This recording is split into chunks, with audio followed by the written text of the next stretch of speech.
I'd like you to meet my friend Cristina Hodge. She's been coming to the Urban Encounter Ministry House for a few months now. And we met her through some friends, but she has such a heart for really what Urban Encounter Ministries is about. I really feel that you're going to grow and learn so much from her testimony and her really how she lives out the gospel. I want to continue to bring people who are living out the gospel, and we're going to give these weekly messages, and I just know that she's going to bless you. Hi, I'm Cristina. I'm really excited to be here as a representative of Urban Encounter. I'm just really excited to share what Jesus put on my heart. And I got involved in Urban Encounter a couple months back through one of their team members, Adam. We just started hanging out, and through that, I got to know the other men in the house, and I got to go on some walks through the city. And I'm really excited to share with you all about this topic that's really important in my heart, the idea of the least of these. The Lord showed me Luke 12:27-28, and in this verse, it says, "Consider the lilies and how they grow. They neither toil nor spin. Yet I tell you, even Solomon in all his glory was not as arrayed like one of these." And I feel like this verse is just so beautiful and very pertinent to the aspect of what Urban Encounter is doing down in Hilltop. Just by them walking through the city streets and living on that street corner and having bonfires late at night, just letting themselves be a center of presence within the community in this area that's so very broken, yet so very beautiful and so very hungry for Jesus, and yet they don't even know about it. And as I consider this verse and just think about considering the lilies and how they grow and how the Lord adorns lilies without even them asking for anything, and yet how much more the Lord loves us and how much more the Lord offers and extends to us as people. It's just such a beautiful image, because no matter what we're going through, no matter what we're facing, no matter the hardships, the Lord sees us and he provides and lays the steps even before we even know it. And especially in Hilltop and Urban Encounter being there in the heart of it all, they really are laying out the Lord's steps, and they really are bringing a light in the darkness. On one of the times that I was with the Men's Mission House, and I was with Adam and I believe another one of their team members, I think it was Steven. It was just such a beautiful moment that we were just walking around and visiting these houses, and I have a love for architecture and that, and so I was really drawn. But what really stood out to me amongst these houses was that there were flowers. No matter how broken, no matter how the siding was falling off, the roof was caving in, or the yard was a mess, there were flowers always in the front of the house or the back of the house, but there were always flowers that were just so beautiful and that just drew my eye. And it just didn't matter how broken this area was. It didn't matter how shattered and hurt these people were. There was so much beauty to be found, not only in the faces around me, but in what laid around the Hilltop area. It's just amazing that even amidst the most broken pieces and parts, that the Lord can bring so much beauty and so much hope. And that's what those flowers really stood for me in that moment, was just hope. Hope in a broken part of the city, hope amidst brokenness, and beauty amidst brokenness. And I feel like, that whole aspect of beauty amidst the ashes is just so pertinent, especially the Hilltop area. An example of this was that sometimes I would join them when they're having bonfires in the evening time. And a lot of times, when my first time I was there, young men would walk up and they would just be curious what we're doing out there, hanging around a bonfire, just listening to worship music or just talking. And it would just start with a simple conversation. It would start with a simple hello, what's your name? How are you doing? And then it would just extend into more purposeful conversation, more of not necessarily sharing Jesus' heart, but just loving them where they're at and loving them for who they are and how Jesus sees them. And they're like, the first time I was there and this young man came up, and I'm still very new to Urban Encounter and that, but it just went from, Jesus just really took over. It went from just a simple conversation, hey, how are you doing, to next thing we know, we're praying and prophesying over this man, and He's literally in the ashes, just weeping and crying and just receiving what is being given to him. And Jesus just loving him in that moment. And he didn't even know he needed this or this was even going to happen. We didn't know. But Jesus was able to take a moment that could have been as simple, hey, how are you doing? Okay, go on your way. But instead, Jesus took that moment and allowed us to really pour into and love on this young man. And that's only one of many encounters around the bonfire. Adam and I were hanging around the bonfire one time, like, I don't know, it was probably 2 or 3 in the morning or anyone in the world were doing up. But the Lord tends to always have us in the right place, the right time. And this young woman comes by, we offer her some food, and we just start talking to her. And she starts pouring out her story, and you can see the marks on her face, and you can see the fear and the pain and the sorrow in her eyes. And it's just overwhelming in that moment. But just by bringing Jesus and saying, hey, can we pray for you? It's really, truly beautiful to see the Lord move in those moments. And just, even though she wasn't even sure what we were offering or what even prayer was, she was just so willing to accept this kindness. It was just a very beautiful moment. And it just goes back to the verse of Luke 12, 27 to 28. It's just, consider the lilies and how they grow. They neither toil nor spin. Yet I tell you, even Solomon, all his glory, was not as arrayed like one of these. By us opening our eyes and seeing people as Jesus sees them. And a very scriptural way that we can look at people is seeing them as flowers. Flowers in a large field. They're just so beautiful, but they need tended, they need watered, they need weeded. And a lot of that's the Lord, but that's also the Lord putting us in the right place, the right time, and showing love and compassion and consideration towards the people.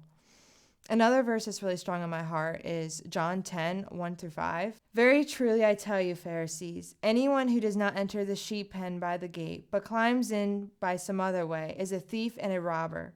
The one who enters by the gate is a shepherd of the sheep. The gatekeeper opens the gate for him, and the sheep listen to his voice. He calls his own sheep by name and leads them out. When he has brought out all his own, he goes on ahead of them, and the sheep follow him because they know his voice. But they'll never follow a stranger. In fact, they will run away from him because they do not recognize a stranger's voice. And the Lord put this verse on my mind when it comes to the idea of the least of these.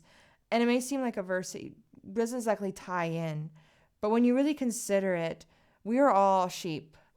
We all have a shepherd, and his name is Jesus. And a lot of us don't know he's out there, and a lot of us are willing to let the wolves in and let the strangers in. Without a shepherd, we're all very lost. But when we listen to his voice, he knows us. He knows us so well that he calls us by name. And sometimes when I'm out and just loving on people, the Lord sometimes just gives me people's names, and I don't even know their names. But the Lord knows them by name. And it's something I've really come to recognize and realize is that names are part of someone's identity. Names are highly important. They're not just a word. And so to say someone's name is really powerful, and to recognize, especially during prayer, and being like, hey, I'm praying for you, Paul. I'm praying for you, Sarah, just as some examples. But like that just gives so much more power and identity and ownership to that person, that the Lord knows them by name, that they are not out there alone, just wandering. Also, us as the ones who are trying to love them, we need to listen to our shepherd. We can go out there, we can pray for people all on our own, and maybe the people can feel better. But unless we are going out there with Jesus in the leading and guiding us, we're not going to make a difference. We're not going to heal. We're not going to make a difference and change people's lives. One example I can give is this young man named Paul. And the Lord, for me, highlights. That's the way I call it. It's sort of like he shines a kind of a bright light, but he just kind of has someone catch my eye. And I was heading over to the missions house that day, but I stopped. This young man stood out, and I could have kept going. But the shepherd called my name, and he called this young man out to me. And so I pulled over, and I started walking over to him. And sometimes as a female on the streets talking to people, it can be a little bit intimidating. But this young man didn't make me feel intimidated. And I said I felt really encouraged. And as I approached this young man and talked to him and learned his name was Paul, and just started pouring out, just the fact that Jesus not only loves him, but sees him. And then found out this young man was struggling with arthritis, and found out this young man had just literally watched someone tear apart his tent camp. and just tear apart every single last thing that was his belongings. And it just broke my heart in that moment. And that moment, I just felt like crying. And this wasn't me who experienced it, but I was experiencing it through someone else. And the Lord just gave me the right words and the right heart in that moment. And because I was listening to the shepherd and not to myself, I was able to really pour into this young man and pray for him as I've never really prayed for anyone else before. And by the end of the prayer, he stands up and helps me to my feet. And I look at him and I feel like the Lord's kind of like, ask him. So I did. I said, could you do that before? And the young man just smiled and he laughed and he said, no, I could not. And it wasn't the fact that like he was healed that was a huge accomplishment. It was the fact that the Lord had moved in that moment and taken an opportunity that could have gone so many different ways. And instead, just by simply myself listening to the shepherd and him willing to listen to the shepherd through my own words, this young man had found hope. And through hope, he had found strength that he did not know he possessed. And I believe the Lord will heal him over time. And I do believe healing is definitely a huge part of that moment. But it was just the aspect of hope, just being such a shining light in this very broken area and this very broken man. And he was able to just look around and be able to continue on. And it was just such a beautiful image. And it's just such a beautiful reminder of who God is and who us as sheep need to listen for our shepherd, how us as sheep need to be aware of what is around us, because there are wolves, there are robbers, there are thieves. And if we let them in, then all that we're doing could be for nothing. But if we let the shepherd in, what we do can make a huge difference, and we truly can be lights in the darkness. And the last verse that comes to mind is Matthew 25:34-36. The first verse that the Lord put on my heart, but strangely he wanted me to speak to at last. Then the king will say to those on his right, come, you who are blessed by my Father, take your inheritance, the kingdom prepared for you since the creation of the world. For I was hungry, and you gave me something to eat. I was thirsty, and you gave me something to drink. I was a stranger, and you invited me in.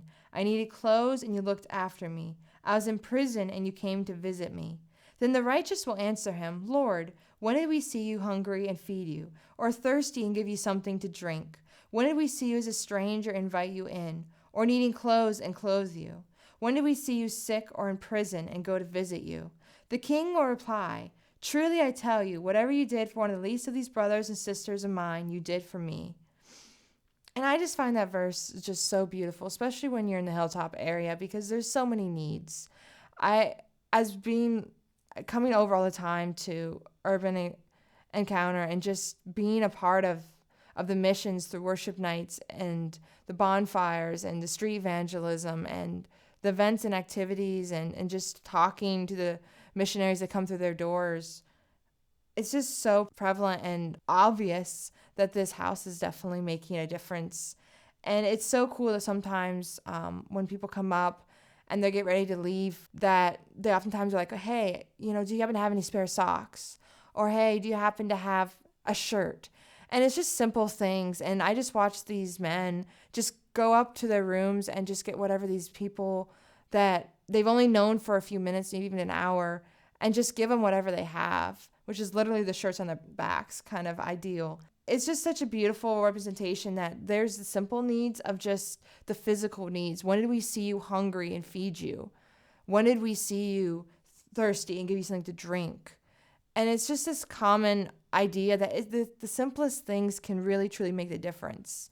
You might think it's funny to think of a pair of socks making a difference, but to someone who doesn't have anything, a pair of socks might be the only possession they own, and then they lost it or something, or someone took it from them. But it also keeps them warm at night. And it's just these simple aspects, simple thoughts, that the physical needs are just as important as the spiritual needs. And we need to all consider and take into account both of those. And when we step out and are willing to give what we already have, what we alone have to give to others without even hesitation thought, then we are truly living out the gospel. We are truly living out what the Lord has designed, because we don't know that maybe this person that we've met and that we've come to just pray over and just love on in that moment, we don't know. Maybe it's an angel of the Lord. Maybe it is Jesus. And so often we can just see them as people and see their faces and their smiles. But what if it is Jesus in disguise? What if we had at that moment decided that we're going to let our selfish desires or our own ways going to come in, and we missed that opportunity? What if we missed that opportunity to love on that person, and that person was Jesus. And I think if we think in that mindset, it would really change how we see people, because Jesus sees them as his children and he loves them. If we don't see them that way, and if we don't look through his eyes, then we are missing so much. We're missing the whole picture. So when did we see you hungry? And when did we feed you? When did we see you thirsty? And when did we give you something to drink? When did we see you needing clothes and clothe you? I really hope that these words reverberate on your heart next time you step outside and just drive in your car or stop at the grocery store. There are people all around you, even people who might not even act like they need something. Maybe they just need a kind word. Sometimes a conversation can go a long way. And so at the end, what do I mean by saying all this? We can offer food. You can offer a sandwich. You can check your car when you're on the exit ramp and just sitting there waiting for the light to turn, and there's someone there with a sign saying need food or I need something. You can offer food to see what's in your car, see what's lying around you that you haven't, you have something left over from lunch.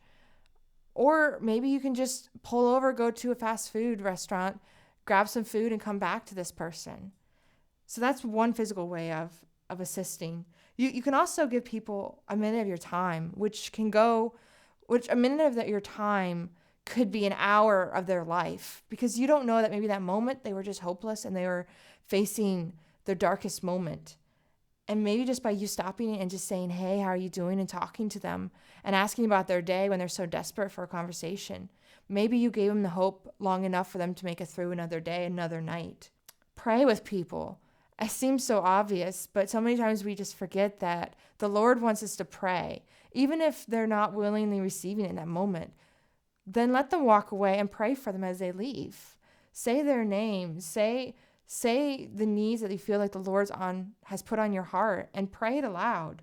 Because the Lord hears and he knows, and even if it's not necessarily to them directly, the Lord will move in that moment. So just pray with people. Let them know that the Lord loves them. Just pour into them and open your hearts in that manner. And listen. It's such a key aspect, is just to listen. Just listen to the people around you. Be willing to just sit there for hours and hear this person ramble on and let them apologize 20 million times about rambling on.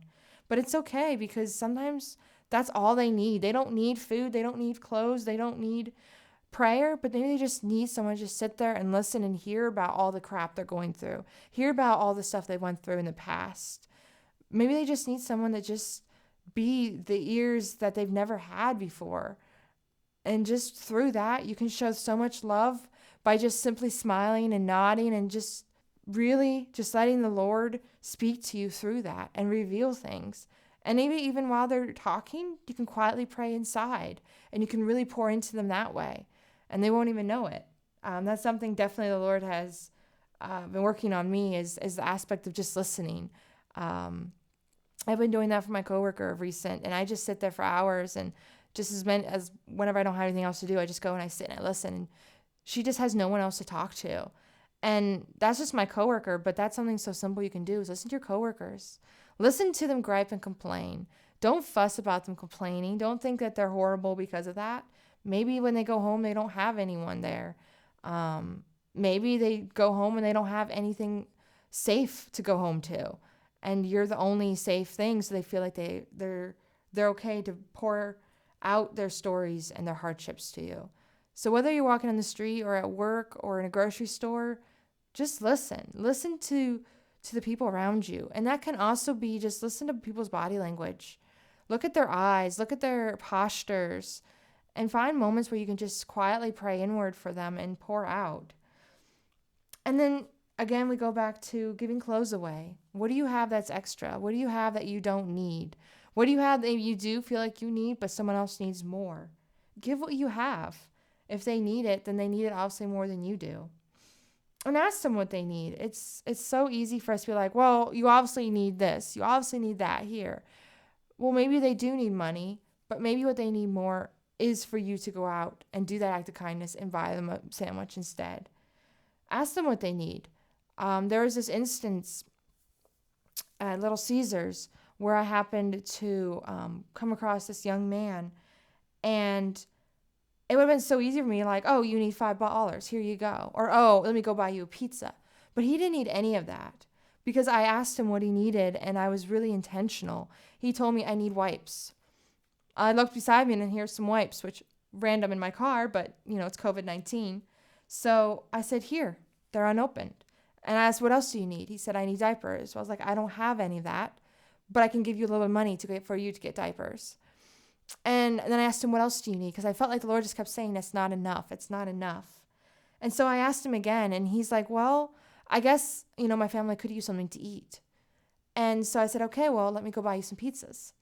So I went and got him some pizza. And in the meantime of us waiting, I got to hear his story, and I got to hear how he came into that parking lot and why he chose to speak to me. And he was a man that knew God to a certain extent. And he was crying out to God in that moment because no one had showed him an act of kindness. And he said that it came down to me and this other guy in a truck. And for some reason, he felt the Lord saying that I was the answer to his prayers, to his needs that day. And he could have went to the other guy, and maybe that guy would have gave him some cash, but it wouldn't have met his needs because the guy probably would have not asked what he needed. But the Lord instead sent him my way, and I was able to truly and fully bless this young man. And it was just such a God encounter. And in one encounter, I was able to meet so many of his needs, some needs he didn't even know he needed. And I got to pray for him, and I watched him just weep openly through that prayer. And I got to hear about his little autistic girl and watch his face light up as he talked about her and how proud he was of her accomplishments. And it was just such a beautiful reminder and moment that a lot of times, like, we just have to be open. We just have to be willing. We just have to be listening to the shepherd's voice in our minds and be open to what is around us and see the beautiful flowers of the field. So ask them what they need. And lastly, ask if they know Jesus.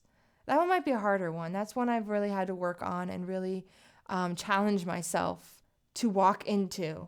Because it is hard to say, hey, do you know Jesus? Or, hey, I'm a Christian, let me pray for you. But asking someone if they know Jesus, they could be so hungry they might not even realize it.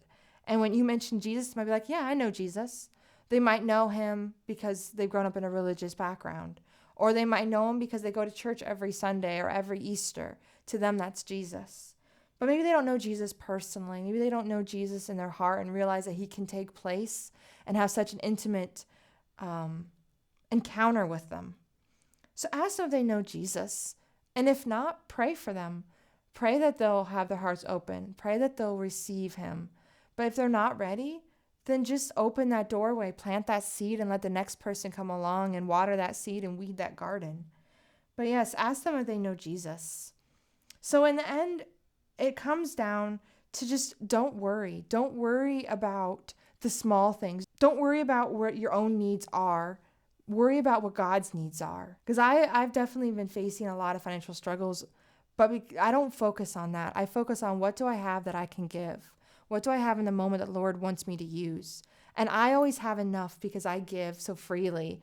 And the Lord then gives them what they need. And it's such a beautiful symbiotic relationship that you have then, therefore, with the Lord, because you know you're going to be taken care of because you are fulfilling God's plan and you are fulfilling what he desires in his heart and puts in your heart.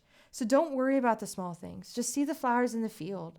Just look at the lilies and watch how they grow. See through Jesus' eyes. Trust in Jesus. Trust his voice. Trust that he will take care of you and even put you sometimes in those little uncomfortable positions, maybe in a restaurant to go talk to somebody that you don't really feel comfortable talking to because it's really awkward. But allow Jesus and trust in him to take care of you in that moment. And maybe just by you doing that, you're going to bring some attention. But maybe that attention is needed because maybe that waitress needed to see Jesus in action in that moment. So trust Jesus always and listen to the shepherd and don't let the wolves rattle you. Don't let the thieves try and steal what the Lord has given you. But trust him. And lastly, listen to his voice. Just listen to it and follow through. Listen to it and know his voice because he knows you by name and he knows the person you're talking to by name.